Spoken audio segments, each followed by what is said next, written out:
Like I said in the first service, I didn't run like Mike David did last week because I was afraid I'd fall and that wouldn't start things off very well.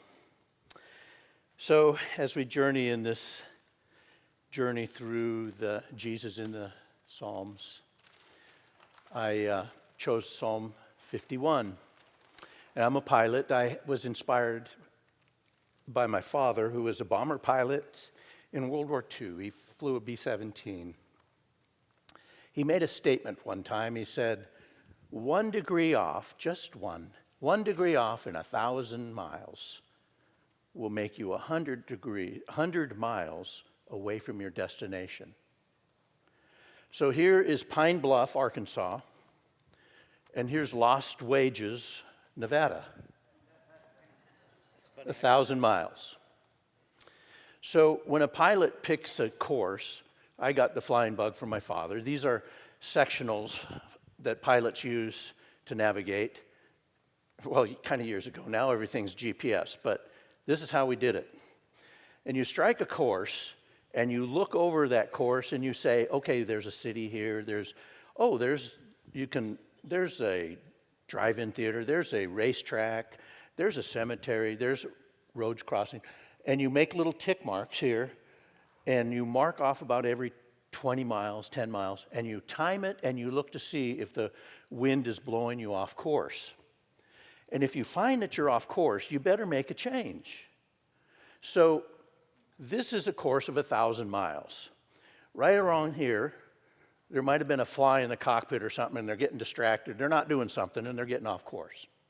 The red course is King David. And that's what we're going to look at today. King David, what he did, he got off course and he didn't correct. And it would be very hard to get to Lost Wages from that position. You got to make the course correction soon. Okay, you guys can lay that down. So pilots, when they fly over the ground, they use that. When they get to that checkpoint, they have a timer, and they see how, I got here early, or, I got here late. The wind is blowing me one way or another. Or it's a headwind or a tailwind, or I'm left or right of course. And if you don't make that correction soon, you have to make such a huge angle of attack to change correction. It would take a lot of effort, a lot of extra fuel. The other thing is if you're arriving late at your different check marks, you're going to find out that you might need to stop and get fuel. I had that in one of my flights. I calculated and realized I'm not going to make it back. I better divert, and I had to go the other way to where there was fuel to get home. Now, when you fly over the ocean, you have to use a different tool called a sextant. It measures off the stars, the horizon.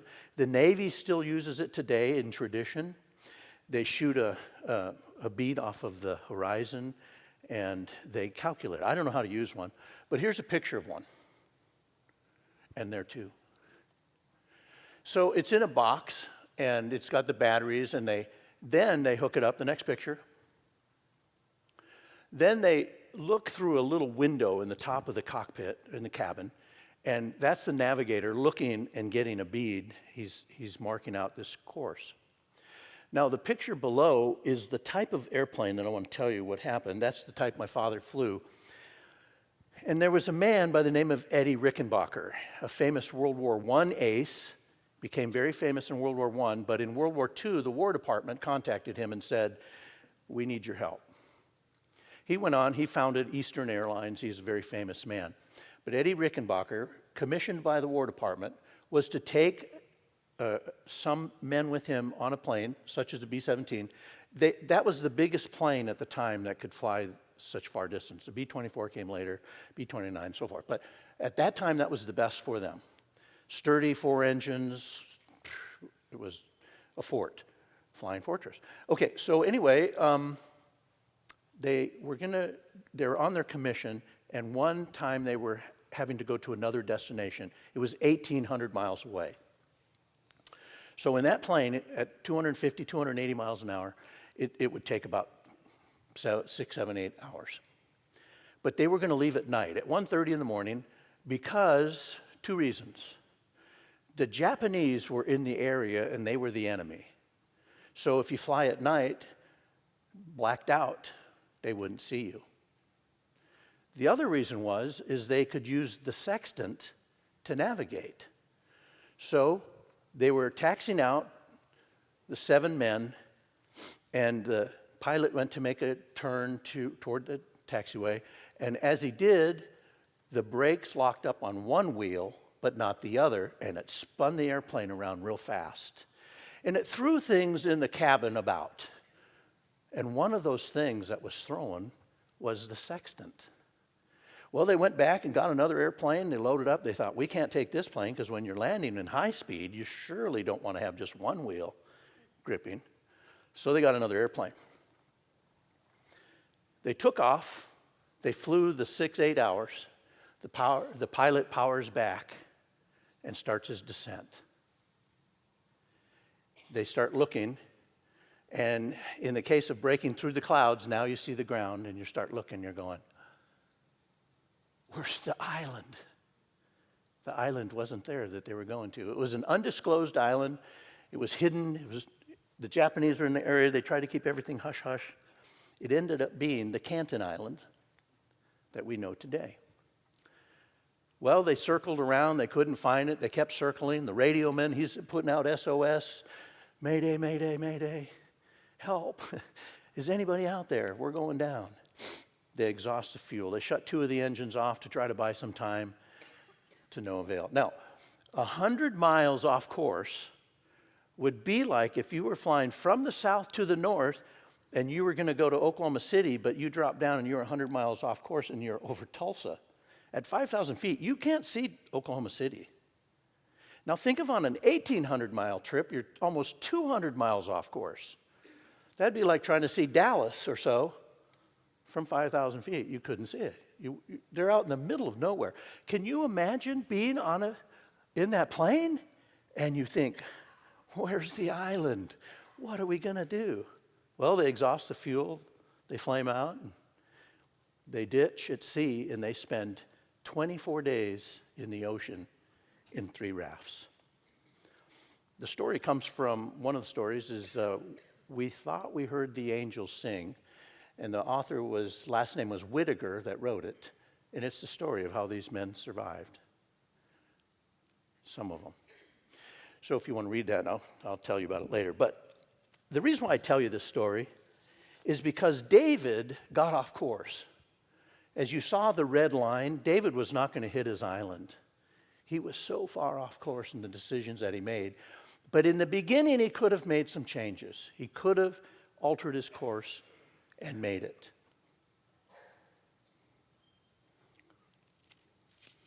So if we look at 2 Samuel 11, and we peel back the layers of David's transgression, it's a horrendous crime, basically. It's terrible. But he could have made some changes early on.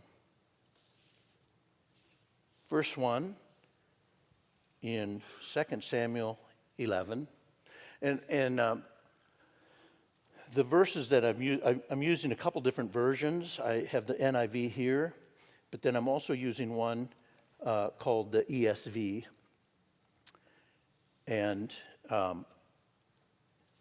me get here we go. 2 Samuel 11, it says, in the spring of the year, at the time when kings go off to war, Tanya and I were talking about this. We thought, oh, yeah, the spring of the year. Well, honey, it's time to go off to war. It's like soccer season or baseball season. It's wartime. Let's go off to war. But in the spring of the year, they went to battle, and one writer said the reason why was because in the spring, the later harvest, May, there was food in the fields for the troops possibly to eat, to sustain them somewhat. Weather's better, the rains are probably done. So he says in the spring time, at the time kings go to war, David sent Joab out with the king's men and the whole Israelite army. And it says they destroyed the Amorites and besieged Rabbah. But David remained in Jerusalem. This was the first mistake the king made. He stayed home. Now, when we read it in our culture, we don't catch that. So he stayed home. The kings went to battle. The kings led the army. The Ark of the Covenant went with them. It was a big deal. But he, in his king and in his authority, he just felt like, I'll stay home.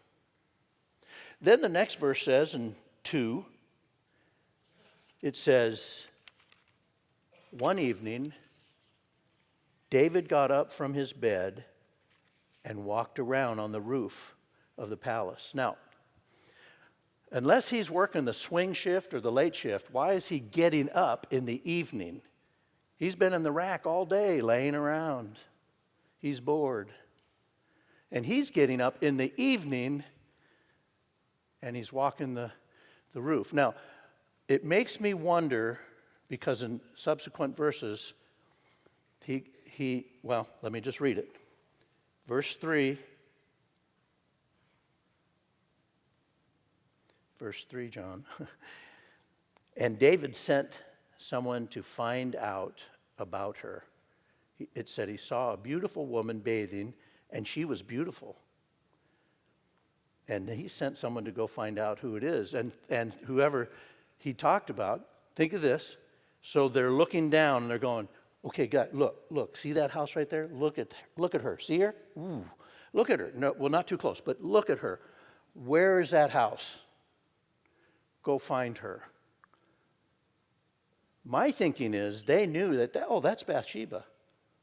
Who's been on the roof earlier looking? How did they know that's Bathsheba? There might have been word that if you go up on the king's roof, you might see some babes bathing at a certain time of the day. But he never did. But in his particular time, he went out bored. I don't know. But they knew who she was, and it says he sent for her. And they brought her to him. So let me read that.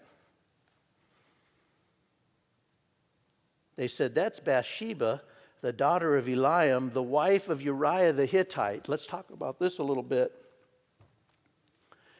Eliam was Bathsheba's daddy. He was one of the mighty men of war. And with him was Uriah the Hittite. These two guys are buds. They are in the military together. They are the special forces, 30 great men that the king had that guarded him. And did David know him? Absolutely, because when he was in the cave of Eliam, Uriah and those special forces were with him. He knew him. And so when he heard that was Bathsheba, the wife of Uriah, bells should have gone off and go, okay, I can't look any farther. That's my brother. The other thing about Uriah the Hittite, he became a Jew. He loved Israel. He dedicated his life to Israel. He went to war or battle for Israel. He was dedicated to that man, David. He followed him into the kingship. David knew who he was. He should have known better, but he pursued it. He brought her in, had his way with her. He used his kingly authority to call her. He used his kingly authority, and he had his way with her. She goes home, and the Bible says after she ended her time of purity, which is the Bible's way of saying, proving that he's the father, when she says, I'm pregnant. Now, that's probably a month later. David probably thought everything was worked out. Oh, I made it.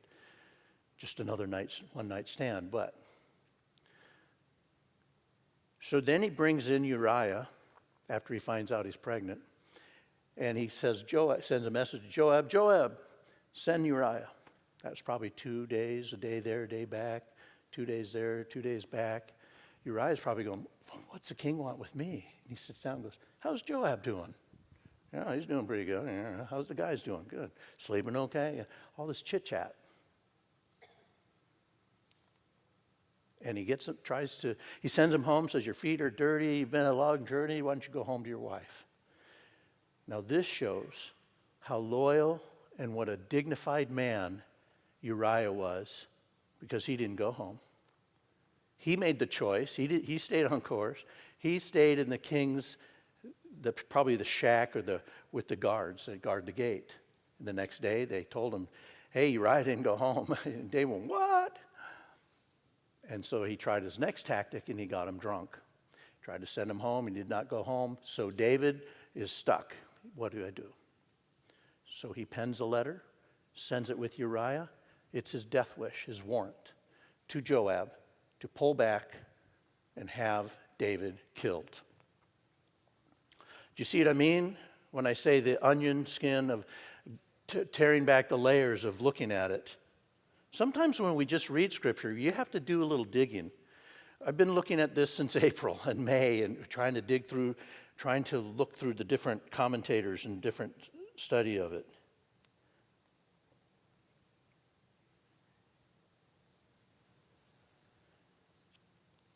When you look at the layers of the sin, it goes deep. And now we're 9 months to a year later, probably a year.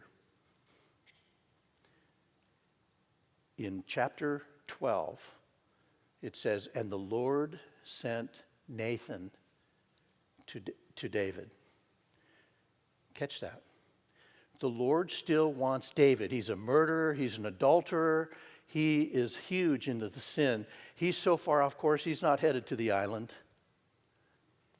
But God cared for him and sent Nathan the prophet to him. And Nathan tells him a story. In chapter 12, it says, the Lord sent Nathan to David.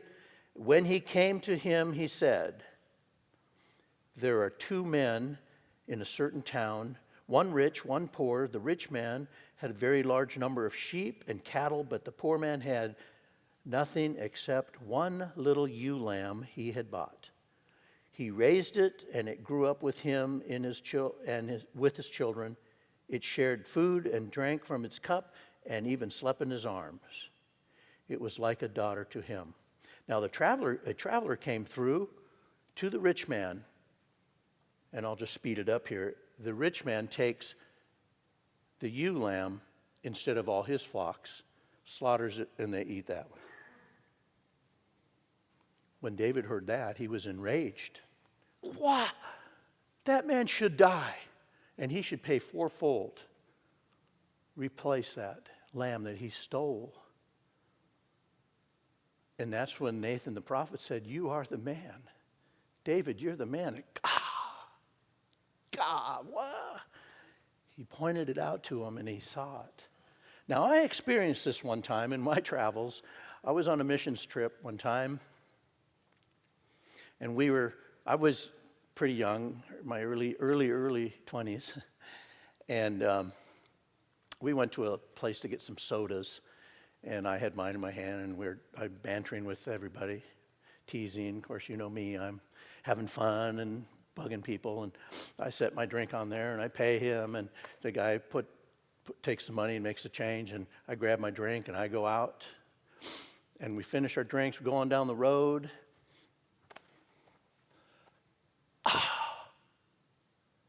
That creep, he took my money. He didn't give me my change. That's the problem with this country. These people are stealing from people. They're not honest. No. I went on. And an older, but not too older than me, brother that was with us on the trip said, John, I saw him put the money down. You just didn't pick it up. I know exactly what David felt. Exactly. The truth. I'm guilty. And now we go to Psalm 51.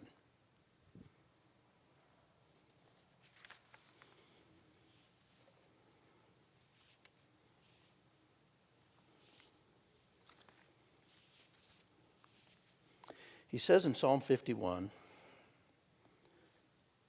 have mercy on me, O God, according to your steadfast love, according to your abundant mercy. Blot out my transgressions. Wash me thoroughly from my iniquity and cleanse me from my sin. He knows where he can go to get cleaned. He knows he can go to him, go to the Father. He wants to unload this, but he's been carrying it for over a year. The guilt of murder. Can you imagine the murder? Every day thinking I murdered someone. Every day I had adultery with this woman. Every day thinking of that. I sinned this and this and this. Verse 3, he says, "For I know my transgressions, and my sin is ever before me." Every day he had to think about it. Verse 4 kind of bothers me because, well, let me back up. Don't you know every time Bathsheba walked in front of him, probably looked like mother of the world? God, why did I do that? Why? And then that led him to think about Uriah the Hittite, and then that led him to think about the other men that might have been killed when they did that.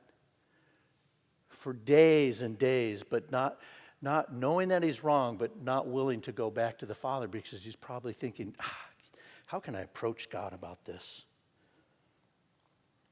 Verse 4, he says, and this one I had a little problem with. It says, "Against you, you only have I sinned and done what is evil in your sight, so that you may be justified in your words and blameless in your judgment." I thought, what is he talking about? He sinned against Bathsheba, he sinned against Uriah, he sinned against those families. But he's correct. That's the fallout of our sin that happens to others. But we truly sin before the Lord. When we do something, when we sin, it is before God first and foremost. And we transgress against the others. We go to the Father for that forgiveness. In verse 5, this is a little tricky. He says, "Behold, you delight in the..." next one. "Behold, I was brought forth in iniquity, and in sin did my mother conceive me." Well, some of the commentators, this does not mean that he was born sin. He hadn't sinned yet as a child. When you're a baby, you haven't sinned yet. You have a sin nature. But until you know that accountability when you sin, that's when you become sinful. But he says here, "Behold, I was brought forth in iniquity, and in sin did my mother conceive me." In Psalm 69:8, David alludes a little bit to the fact that there's three words that the Hebrew look at: brothers, alien, and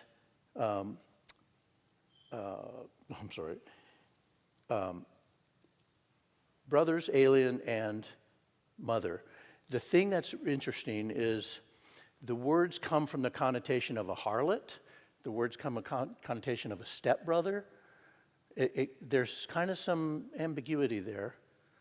And when we look at Samuel, when we first find David in 2 Samuel 17, that's when we first meet David, when they go to anoint him. Samuel sent by God to Bethlehem, to the house of Jesse, to anoint one of the sons to be king. And so 7 of the sons came, and he went through, and God said, no, it's not any of those. And I wondered if Samuel was kind of put out with Jesse, going, look, I said, bring your sons. This is a feast. He said, do you have any other sons? And he said, one version says, there is yet a runt in the field watching the sheep. And then some say, there is a young one watching the sheep. David was the 8th son of Jesse. But there's indications that David had a different mother from the other brothers. And that he was probably always runtified. He was always riddled, teased, looked down on. And that's probably why in verse 5 he brings it up. Because he's probably saying, why am I king? I'm just a runt. I'm worthless. How did I ever get? I should never have been king. Not appreciating or not liking his past. So in verse 5, as I read it again, behold, I was brought forth in iniquity, and in sin did my mother conceive me. We have a little idea of who the Jewish records show that David's mother. Notice we don't see any of David's, we never see his mother's name. We see Saul's mother's name, Samuel's mother's name. We see all these mothers' names. But David, the most famous king, there's no record of her name in the scriptures, in the Bible. But the Jewish history, they claim that her name is Nitzaveh.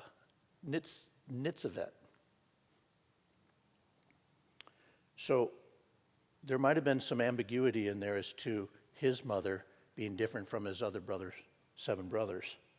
And when he brings that up, he's just frustrated at his past, that he's probably not even worthy to be the king.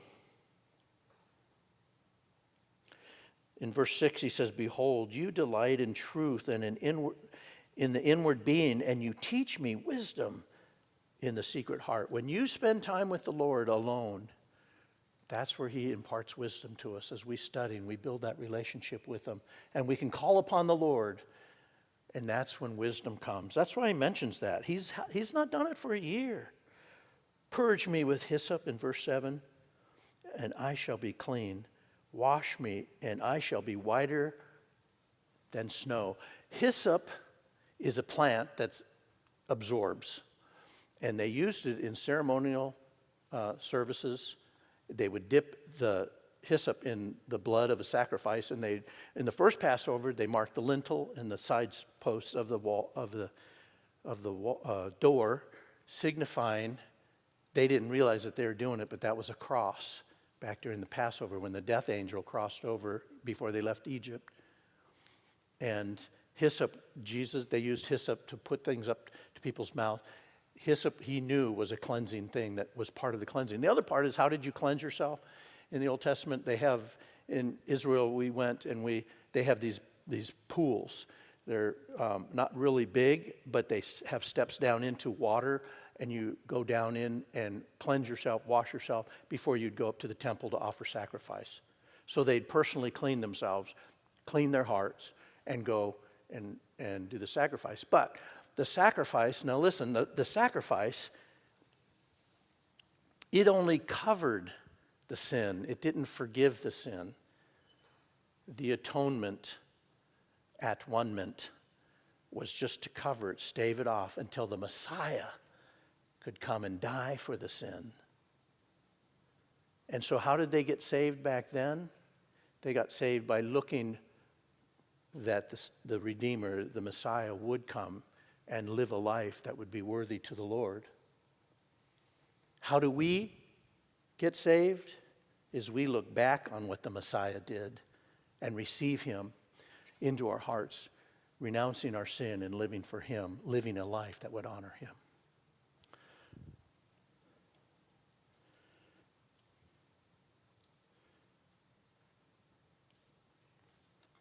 So,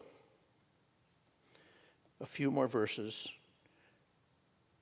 He says, "Let me hear the gladness, let me hear joy and gladness. Let the bones that you have broken rejoice." Don't you know that it can be a crushing thing to have the weight of guilt on your heart? "Hide your face from my sins," he says in verse 9, "and blot out my iniquities." Blot out. Here again, it's the wiping away of the sin. "Create in me a clean heart." Only God can do that. "Create in me a clean heart and renew a right spirit within me. Cast me not away from your presence, and take not your Holy Spirit from me." In this case, who moved? He made some decisions and he got off course where he wasn't close to the Lord. He wants back. The Lord, he came to him. The Lord wanted him, as we saw when he came to Nathan. And the last verse I want to read of the 17 in that chapter is, "Restore to me the joy of your salvation and uphold me with a willing spirit." Restore. Restore. That's what God does for us, you guys. He restores us. He can do a work in our life. I wonder if there's people here today that are dealing with some being way off course.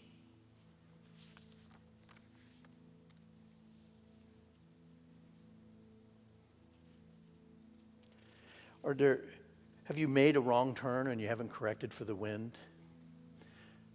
Going to show up late? Maybe God's speaking to your hearts. And I would just want to encourage you today, here, take a moment and think about it.